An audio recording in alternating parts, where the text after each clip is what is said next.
Good evening! Ito, pauwi na.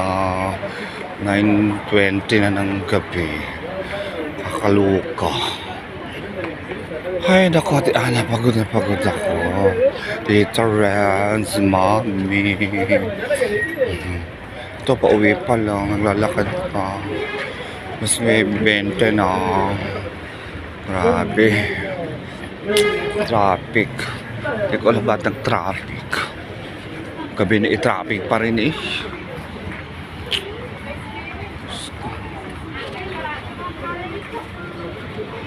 Pagod, nasakit ang likod ko.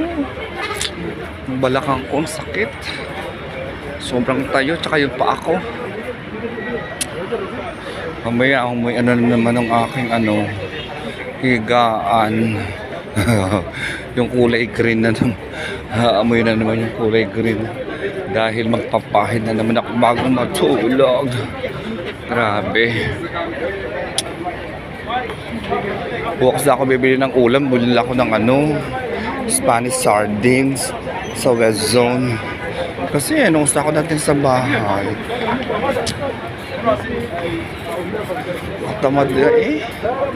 Saka nakakatamad na rin magluto. Magluto pa ako matutulog, makakahiga. Sa bagay, pag uwi ka naman, hindi naman ako makakatulog eh. Pag pagod ako, hindi ako nakakatulog. Oo. Ako.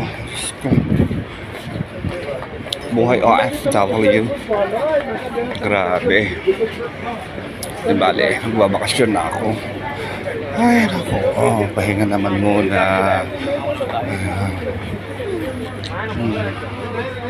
Malayo-layo din yung nilalakad ko. Kaya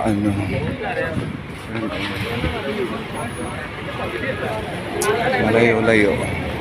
Kasi kung doon pa ako mababa sa kabila, mas malayo lalakadin ko. At least dito, medyo malapit-lapit unti. Siguro mga 10 minutes yung lalakadin. 10 to 15 minutes.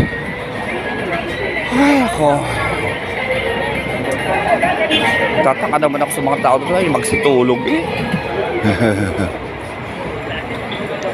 Nasa galaan pa yung ganong petsa na. Tulog na kayo oy.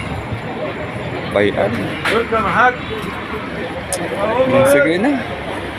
At ako'y malapit na sa amin. Good night everyone. Sweet dreams.